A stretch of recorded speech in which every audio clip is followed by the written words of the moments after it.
In our next class. तो इसके पहले क्लास में आपको बताया गया था कि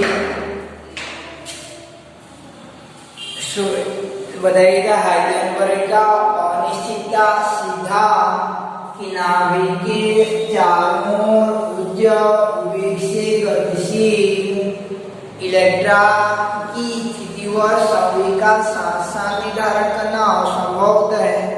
इसी के हाइजेनबर्ग का अनिश्चितता सिद्धांत कहते हैं।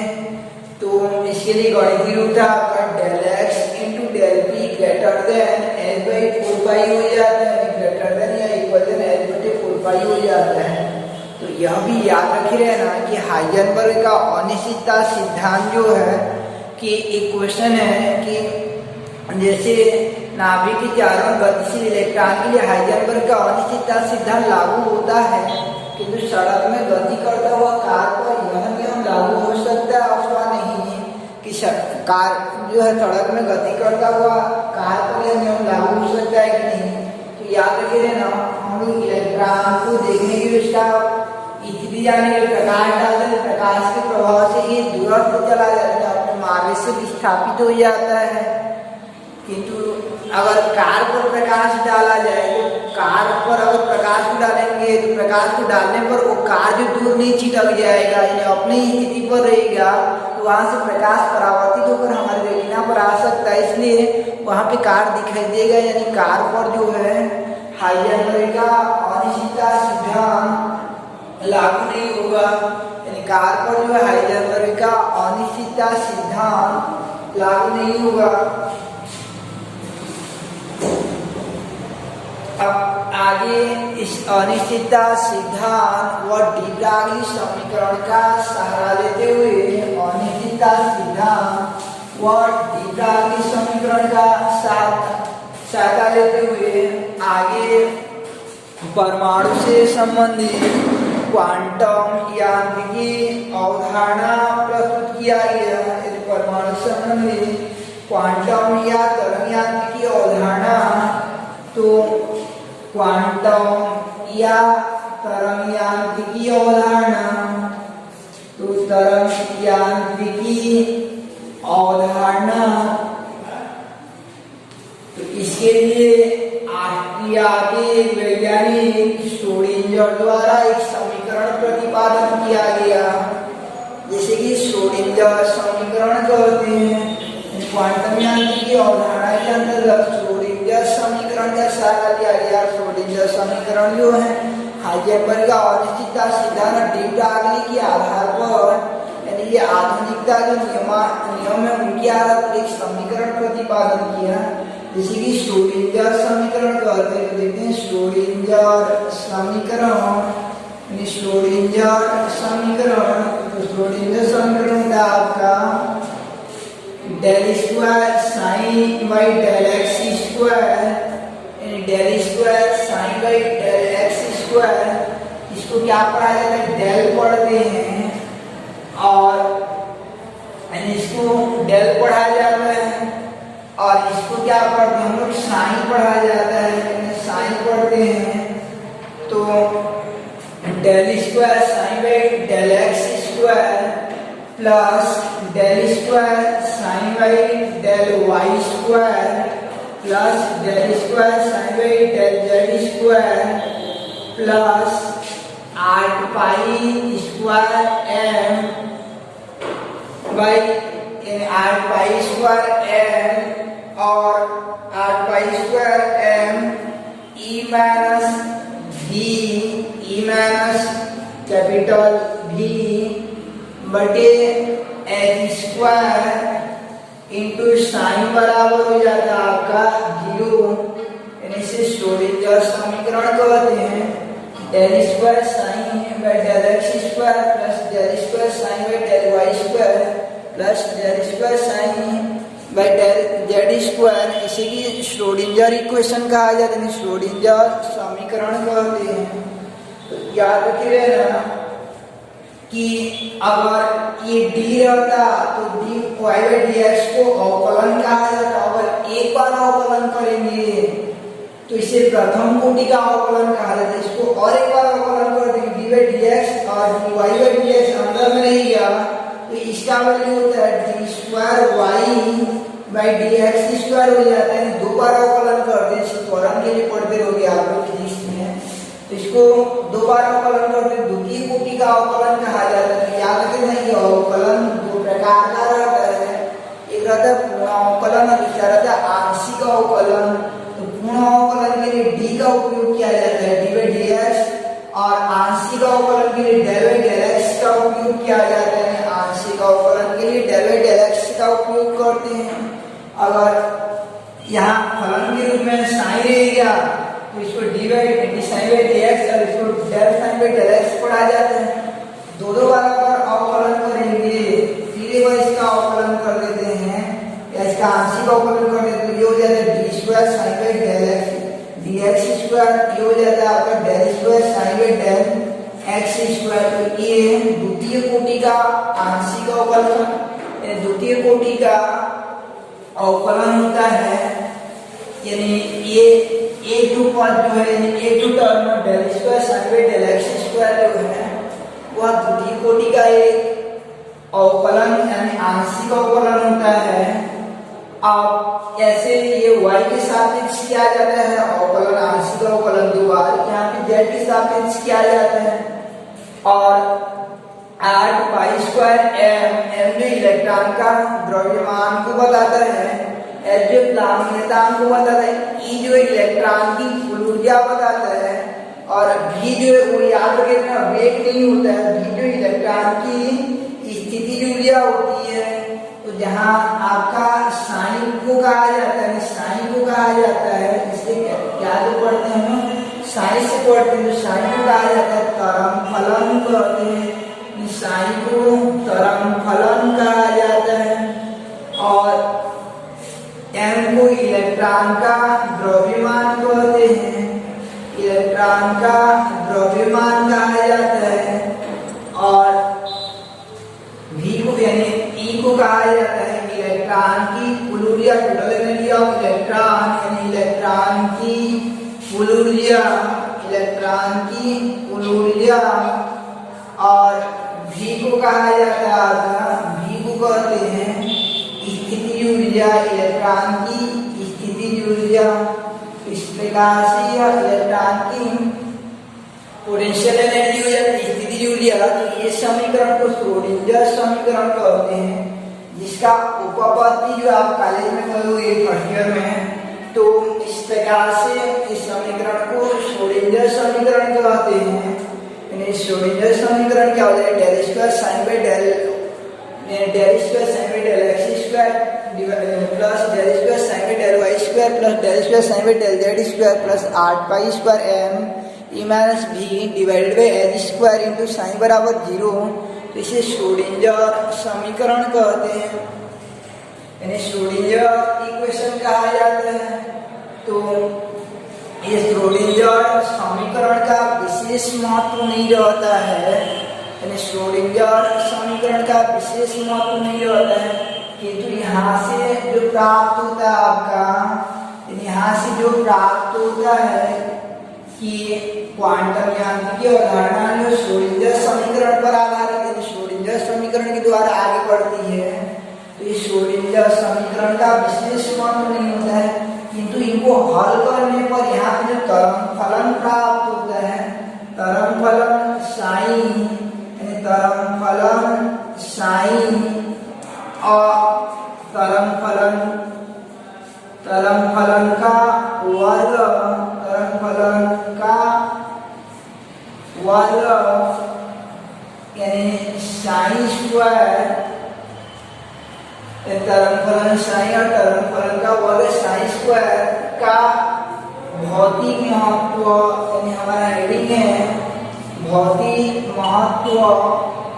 श्रोडिंगर समीकरण का उतना ज्यादा महत्व नहीं रहता है, किंतु श्रोडिंगर समीकरण को हल करने पर जो प्राप्त होता है आपका तरंग फलन साइन व साइन स्क्वायर का महत्व, तरंग फलन साइन व साइन स्क्वायर समीकरण का विशेष वैल्यू नहीं रहता है, लेकिन इनको हल करने पर साइन cos साइन स्क्वायर का महत्व यानी इनका स्पेशल वैल्यू रहता है। यानी श्रोडिंगर समीकरण को हल करते हैं तो साइन प्राप्त होता है, तो ये साइन का वैल्यू प्राप्त होगा।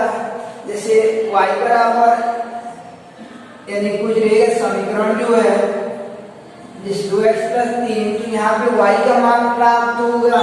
तो ऐसे ही साइन वाला एक समीकरण है, तो हल करने पर साइन का मान प्राप्त होता है, जिसे तरंग फलन कहते हैं या आइगन फलन कहा जाता है। तो इस श्रोडिंगर समीकरण को हल करते हैं हम लोग। तो श्रोडिंगर समीकरण को हल करने पर, क्योंकि श्रोडिंगर समीकरण एक द्वितीय कोटि का आंशिक अवकल समीकरण होता है, इसको हल करने पर साइन का एक मान नहीं अपितु तो कई मान प्राप्त होते हैं। साइन के बहुत से मान प्राप्त होंगे, बहुत से मान प्राप्त होते हैं। जैसे आप एक चर वाला समीकरण को हल करोगे तो x का एक मान प्राप्त होगा, दो चर वाला समीकरण को हल करोगे तो x के दो मान प्राप्त होंगे, आपका x के दो मान प्राप्त हो जाएंगे। और ऐसे द्विघाती समीकरण को हल करोगे तो x के तीन मान प्राप्त होंगे। यानी जितना समीकरण को हल करते हैं x के उतना वैल्यू प्राप्त हो जाते हैं। तो ऐसे इनको हल करने में साइन के अनेक मान प्राप्त होते हैं। श्रोडिंगर समीकरण को हल करने पर साइन के अनेक मान प्राप्त हो जाते हैं, जिन्हें कि आइगन मान कहा जाता है। यानी देखिए हम लोग ये श्रोडिंगर समीकरण को हल करने पर साइन तथा साइन स्क्वायर का महत्व, इनको हल करने पर साइन प्राप्त होता है। तो साइन का क्या वैल्यू रहता है और साइन स्क्वायर का क्या वैल्यू रहता है। तो श्रोडिंगर समीकरण को हल करने पर, श्रोडिंगर समीकरण को हल करने पर साइन के अनेक मान प्राप्त होते हैं। श्रोडिंगर समीकरण को हल करने पर अनेक मान प्राप्त होते हैं, जिनमें से अधिकांश मान जो है निरर्थक व काल्पनिक रहते हैं। यानी बहुत से मान प्राप्त होते हैं। जैसे समीकरण x के दो मान प्राप्त हो जाते हैं, जैसे (1) और 7 जो है वर्ग समीकरण वाला एक समीकरण को हल करोगे 10वीं में, तो आप लोग पाओगे कि पिता पुत्र की आयु जो है यानी वर्गमूल रहती है, ऐसा क्वेश्चन, तो उसमें एक उत्तर आता है तो वो अमान्य हो जाता है, तो उसको निरर्थक हल कहा जाता है। तो ऐसे श्रोडिंगर समीकरण को हल करने पर साइन के श्रोडिंगर समीकरण को हल करने पर अनेक मान प्राप्त होते हैं। श्रोडिंगर समीकरण को हल करने पर अनेक मान प्राप्त होते हैं, इनमें से अधिकांश मान निरर्थक व काल्पनिक होते हैं। कुछ ही मान जो है सार्थक होते हैं, कुछ ही मान सार्थक होते हैं, जिन्हें कि आइगन मान कहा जाता है। आइगन मान कहते हैं जो वैल्यू वाले रहते हैं, सार्थक मान वाले रहते हैं, उनको आइगन मान कहते हैं। और उनके संगत फलन को तरंग फलन कहा जाता है। उनके संगत फलन को तरंग फलन साइन कहते हैं, तरंग फलन साइन कहा जाता है। तो श्रोडिंगर समीकरण को हल करने पर उसके अनेक मान प्राप्त होते हैं, लेकिन उनमें से अधिकांश मान निरर्थक व काल्पनिक होते हैं। कुछ ही मान सार्थक व उपयोगी होते हैं, जिन्हें कि आइगन मान कहते हैं। और उनके संगत फलन को तरंग फलन कहा जाता है, तरंग फलन साइन कहते हैं।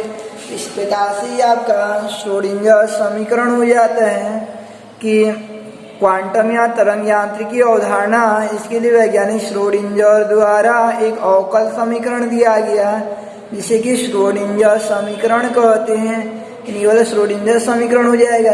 इसके बाद श्रोडिंगर समीकरण में साइन तथा साइन स्क्वायर का महत्व। तो श्रोडिंगर समीकरण एक द्वितीय कोटि का आंशिक अवकल समीकरण होता है, जिसे हल करने पर अनेक मान प्राप्त होते हैं। इनमें से अधिकांश मान निरर्थक व काल्पनिक होते हैं। कुछ ही मान सार्थक व उपयोगी होते हैं, जिन्हें कि आइगन मान कहते हैं। एवं इनके संगत फलन को आइगन फलन या तरंग फलन कहते हैं। यानी इनके संगत मान को तरंग फलन या आइगन फलन कहा जाता है। ये समीकरण जो दिख रहा है स्क्रीन पर, तो इसको हल करने पर अनेक मान प्राप्त होते हैं। उनमें से अधिकांश मान कैसा रहेंगे, निरर्थक व काल्पनिक रहेंगे। कुछ ही मान सार्थक व उपयोगी होते हैं जिन्हें कि आइगन मान कहते हैं, और इनकी संगत फलन को तरंग फलन या आइगन फलन कहते हैं, जैसे कि साइन से दर्शाया जाता है। यानी श्रोडिंगर समीकरण को हल, श्रोडिंगर समीकरण एक द्वितीय कोटि का अवकल समीकरण होता है जिसे कि हल करने पर अनेक मान प्राप्त होते हैं। इनमें से अधिकांश मान निरर्थक व काल्पनिक होते हैं। कुछ ही मान सार्थक व उपयोगी होते हैं जिन्हें कि आइगन मान कहते हैं, एवं इनके संगत फलन को तरंग फलन कहा जाता है। इनके संगत फलन को तरंग फलन कहते हैं। इनको हल करने पर ही तरंग फलन प्राप्त होते हैं। जैसे यहाँ एक समीकरण देगा y बराबर 2x प्लस 3, तो ऐसा x का विभिन्न मान आएगा तो उसके संगत मान को रखते जाएंगे तो y जो है एक रूप मिलता जाएगा, तो उससे फलन कहते हैं। तो श्रोडिंगर समीकरण को हल करने पर अनेक मान प्राप्त होते हैं जिनमें से अधिकांश मान कैसा रहेंगे, निरर्थक व काल्पनिक रहते हैं। कुछ ही मान सार्थक व उपयोगी होते हैं जिन्हें कि आइगन मान कहते हैं। उनके संगत फलन को तरंग फलन कहा जाता है। तो तरंग फलन कहा जाता है। अब ये साइन का, इसीलिए हम लोग अब देखते हैं साइन स्क्वायर का क्या वैल्यू रहता है, यानी साइन की वर्ग का क्या महत्व रहता है, साइन स्क्वायर का क्या वैल्यू रहता है। तो ये श्रोडिंगर समीकरण को हम लोग हल करते हैं तो अनेक तो मान प्राप्त हो जाते हैं, और उनके संगत जो फलन प्राप्त होता है उसे तरंग फलन साइन कहते हैं। तो याद रखे रहना कि ये तरंग फलन साइन का विशेष महत्व नहीं होता है। तरंग फलन साइन का विशेष महत्व नहीं होता है। ये तरंग फलन कहाँ से प्राप्त होता है, इसको हल करने पर प्राप्त हुआ है, और कैसा वाला सार्थक वैल्यू से बनने वाला फलन रहता है। समीकरण को हल करने पर सार्थक मान से बनने वाला फलन को तरंग फलन साइन कहते हैं। तो उनसे फिर हल करेंगे तो उसी स्थिति में आपका यानी हल करते हैं तो उस कंडीशन में तरंग फलन साइन को जब हल किया जाए, तरंग फलन साइन और साइन स्क्वायर का वैल्यू को देख रहे हैं, तो इस तरंग फलन साइन का विशेष महत्व नहीं रहता है, किंतु ये साइन स्क्वायर इसका वर्ग निकाल लेंगे। श्रोडिंगर समीकरण को हल करने से प्राप्त आइगन मान के संगत फलन तरंग फलन साइन का विशेष महत्व नहीं रहता है, साइन का विशेष महत्व नहीं रहता है, किंतु साइन स्क्वायर जो है यह साइन स्क्वायर के नाभिक के चारों ओर विभिन्न में एक ऐसा क्षेत्र को अभिव्यक्त करता है जहाँ पे इलेक्ट्रॉन घनत्व का मान सर्वाधिक, इलेक्ट्रॉन घनत्व का मान सर्वाधिक या इलेक्ट्रॉन पाए जाने की संभावना या प्रायिकता सर्वाधिक होता है।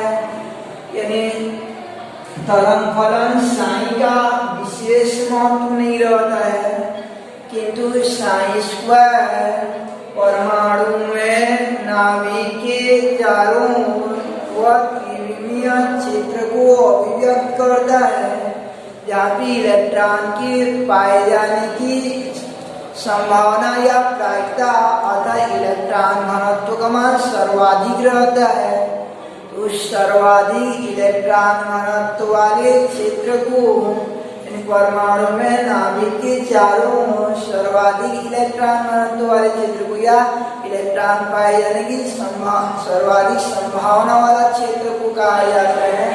याद रखे रहना उस त्रिविमीय क्षेत्र को जहाँ भी इलेक्ट्रॉन का यानी इलेक्ट्रॉन के पाए जाने की संभावना सर्वाधिक रहता है, उस त्रिविमीय क्षेत्र को जहाँ पे इलेक्ट्रॉन का डेंसिटी सर्वाधिक रहता है उस त्रिविमीय क्षेत्र को कक्षक कहते हैं, यानी ऑर्बिटल कहा जाता है। तो अभी तक आपको आर्बिट यानी आर्बिट के साथ कोश तथा सब आर्बिट यानी उपकोश या उपकक्षा से परिचित है। आज जन्म हुआ कक्षक शब्द का यानी आर्बिटल शब्द जो है, तो यह आर्बिटल या कक्षक शब्द क्या रहता है आपका कि परमाणु में नाभिक के चारों ओर एक त्रिविमीय क्षेत्र रहता है जहाँ पे साइन स्क्वायर का मान अर्थात इलेक्ट्रॉन के पाए जाने की संभावना सर्वाधिक रहता है। तो उसी त्रिविमीय क्षेत्र को क्या कहते हैं हम लोग, कक्षक कहते हैं। तो इस प्रकार आगे जो है तरंग फलन साई का विशेष महत्व नहीं होती है, किंतु तरंग फलन का वर्ग साई स्क्वायर परमाणु में नाभिक के चारों ओर वह त्रिविमीय क्षेत्र को अभिव्यक्त करती है जहाँ पर इलेक्ट्रॉन के पाए जाने की संभावना या इलेक्ट्रॉन घनत्व सर्वाधिक होती है। इसी सर्वाधिक इलेक्ट्रॉन घनत्व वाला क्षेत्र ही कक्षक या ऑर्बिटल कहलाता है। इसी सर्वाधिक इलेक्ट्रॉन घनत्व वाला क्षेत्र को ही कक्षक या ऑर्बिटल कहते हैं। इस प्रकार ये समीकरण जो है उतना ज्यादा उपयोगी नहीं रहता, लेकिन इसको हल करने पर, श्रोडिंगर समीकरण को हल करने पर अनेक मान प्राप्त होते हैं, जिनको कि साइन तथा साइन स्क्वायर के भौतिक महत्व के रूप में लिया जाता है। श्रोडिंगर समीकरण को हल करने पर श्रोडिंगर समीकरण द्वितीय कोटि का एक आंशिक अवकल समीकरण होता है, जिसे हल करने पर अनेक मान प्राप्त होते हैं, जिनमें से अधिकांश मान निरर्थक व काल्पनिक होते हैं। कुछ ही मान सार्थक व उपयोगी होते हैं। इन्हें सार्थक मान को कहा जाता है, आइगन मान कहते हैं, और इनके संगत फलन को तरंग फलन या आइगन फलन साई कहते हैं। तथा साई यानी तरंग फलन साई का विशेष महत्व नहीं रहता है, किंतु तरंग फलन का वर्ग अर्थात साइन स्क्वायर परमाणु में नाभिक के चारों ओर वह त्रिविमीय क्षेत्र को अभिव्यक्त करता है। जहाँ पे इलेक्ट्रॉन के पाए जाने की संभावना या इलेक्ट्रॉन घनत्व का मान सर्वाधिक होता है, इलेक्ट्रॉन के पाए जाने की संभावना या इलेक्ट्रॉन घनत्व का मान सर्वाधिक होता है। इसी सर्वाधिक इलेक्ट्रॉन घनत्व वाला क्षेत्र को कक्षक या ऑर्बिटल कहते हैं। इस प्रकार ऑर्बिटल शब्द का उत्पत्ति जो है ये श्रोडिंगर समीकरण से होता है। तो अब तक आप कक्षा पढ़े थे, ये नया शब्द हो जाता है आपका कक्षक कि वह त्रिविमीय क्षेत्र जहाँ पर इलेक्ट्रॉन के पाए जाने की संभावना सर्वाधिक रहती, कक्षक कहलाता है। जैसे पहले ये देख रहे थे हम लोग कहीं पर जैसे राम नाम यज्ञ हो रहा है, तो वहाँ पे व्यक्ति जो पहले ये सोचते हैं हम लोग वृत्ताकार घूमते रहेंगे बोल के, तो वो रूप क्या हो जाएगा आपका कक्षा या कोश हो जाएगा, थोड़ा सा दो चार। तो इस प्रकार कक्षा शब्द जो है हमको नीच बोल के परमाणु मॉडल से मिला था, जो नाभिक के चारों वृत्ताकार पद को व्यक्त करता है। इसके बाद दूसरा जो उपकक्षा शब्द जो हमको मिला था सिमरबीर के परमाणु मॉडल से, जो नाभिक के चारों ओर दीर्घवृत्तीय कक्षाओं के स्वरूप प्रसिद्ध करते हैं। और कक्षक क्या होता है, तीसरा जो श्रोडिंगर समीकरण या क्वांटम यांत्रिकी का उदाहरण मिलता है कि ऐसा क्षेत्र होता है त्रिविम में, नाभिक के चारों ओर एक ऐसा त्रिविमीय क्षेत्र को अभिव्यक्त करता है जहाँ भी इलेक्ट्रॉन घनत्व या इलेक्ट्रॉन पाए जाने की संभावना सर्वाधिक रहती है। इसी सर्वाधिक इलेक्ट्रॉन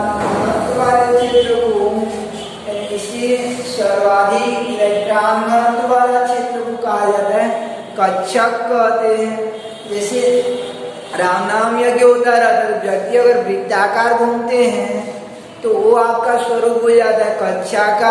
2-4 घंटा बैठ के देखेंगे तो वृत्ताकार के साथ साथ दीर्घवृत्तीय भी घूमते रहते हैं, जिन्हें की कहा जाता है आपका उपकक्षा कहा जाता है। लेकिन गहराई से देखेंगे हम लोग तो जो यज्ञ मंडल रहता है उसके चारों ओर जो है यानी कुछ व्यक्ति झुंड बनाकर एक ही जगह पर एकत्रित होकर नाचते रहते, तो वह क्षेत्र क्या हो जाता है आपका कक्षक हो जाता है।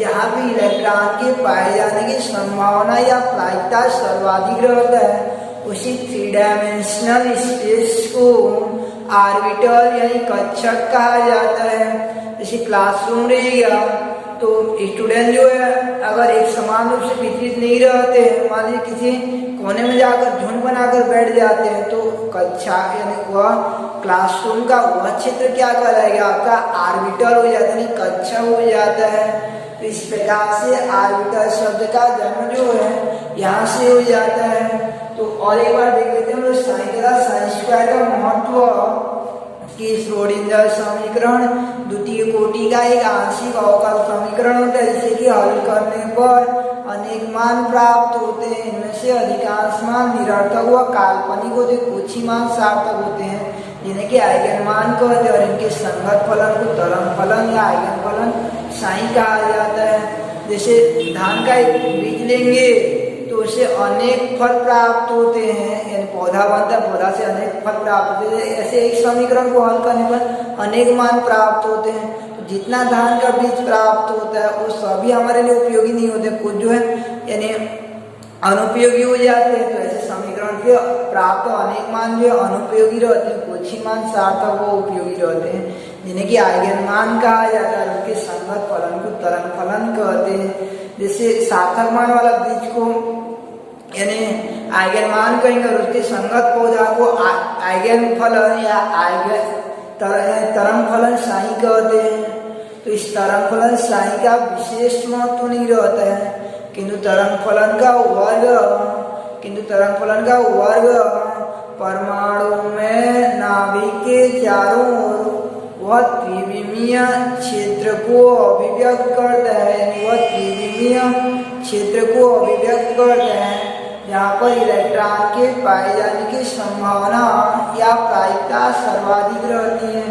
उसी त्रिविमीय क्षेत्र को कहते हैं कक्षक या ऑर्बिटल कहा जाता है। उसी त्रिविमीय क्षेत्र को कक्षक या ऑर्बिटल कहते हैं। इस प्रकार कक्षक का परिभाषा फिर से लिखना आपको, यानी कक्षक मीन्स क्या हो जाएगा, कक्षक या ऑर्बिटल कि परमाणु में नाभिक के चारों ओर वह त्रिविमीय क्षेत्र जहाँ इलेक्ट्रॉन पाए जाने की संभावना या प्रायिकता सर्वाधिक होती है कक्षक कहलाता है। परमाणु में नाभिक के चारों ओर वह त्रिविमीय क्षेत्र जहाँ इलेक्ट्रॉन पाए जाने की संभावना या प्रायिकता सर्वाधिक होता है कक्षक ऑर्बिटल कहलाता है। नेक्स्ट क्लास में हम लोग देखेंगे कि विभिन्न कक्षकों की आकृति कैसे रहती है और उनको कैसे दर्शाया जाता है। जैसे कक्षाओं के एलिमेंट से और कक्षाओं की आकृति वृत्ताकार होती है। दूसरा पढ़े थे उपकक्षा जिन्हें कि एसपीडीएफ से जिनका आकृति वृत्ताकार होती है, वृत्ताकार रहता है। कल देखेंगे हम लोग कक्षक, तो कक्षकों की आकृति कैसी रहता है और उनका नाम कैसे रहता है। तो याद रखे रहना कि जैसे देश के अंदर जो है राज्य के अंतर्गत जिला पाया जाता है और जिला में हम लोग रहते हैं, ऐसे जो परमाणु में कक्षा के अंदर उपकक्षा के अंदर कक्षक में इलेक्ट्रॉन पाए जाते हैं और उसी कक्षक में इलेक्ट्रॉन जो परिक्रमा करते रहते हैं। यानी उस क्षेत्र में सब तरफ इलेक्ट्रॉन नहीं रहते, कुछ ऐसा क्षेत्र रहता है जहाँ पर इलेक्ट्रॉन की पाए जाने की संभावना ज्यादा रहती है, यानी 100% वहीं पे पाया जाएगा नहीं है, घूमता रहेगा। लेकिन जहाँ पे इलेक्ट्रॉन डेंसिटी का मान अधिक हो जाएगा उस त्रिविमीय स्पेस को ऑर्बिटल कक्षक कहते हैं। जैसे मान लीजिए कोई प्रोग्राम होता रहता है, जैसे आपका सर्कस दिखाने के लिए आ जाते हैं, तो उस समय देखे रहोगे गाँव में कि यानी सब तरफ व्यक्ति जो चारों ओर समान रूप से खड़े नहीं रहते हैं। जहाँ पे छांव रहता है वहाँ पे ज्यादा व्यक्ति खड़े हो जाते हैं, जहाँ पे धूप रहता है चारों ओर कम रहते हैं। तो जहाँ पे ज्यादा खड़े रहेंगे उस क्षेत्र को क्या कहा जाता है, कक्षक कहते हैं। यानी उस सेंटर के सराउंडिंग वह स्पेस को जहाँ पे इलेक्ट्रॉन का डेंसिटी हाईली रहता है उस स्पेस को क्या कहते हैं हम लोग, ऑर्बिटल यानी कक्षक कहते हैं। तो इस प्रकार ये त्रिविमीय क्षेत्र को कच्छक कहा जाता है। या क्रिकेट में देखते रहोगे तो ग्राउंड में सब तरफ जो है दर्शक समान नहीं रहते, कुछ ही ऐसा क्षेत्र रहता है जहाँ पर पाए जाने की संभावना सर्वाधिक रहता है, उसी त्रिविमीय क्षेत्र को कच्छक कहते हैं, ऑर्बिटल कहा जाता है। तो इस प्रकार परमाणु में नाभिक के चारों ओर वह त्रिविमीय क्षेत्र जहाँ इलेक्ट्रॉन पाए जाने की संभावना सर्वाधिक होती है कच्छक कहलाती है। नेक्स्ट क्लास में देखेंगे हम लोग सबब ऑर्बिटल यानी कच्छकों की आकृति एवं नाम।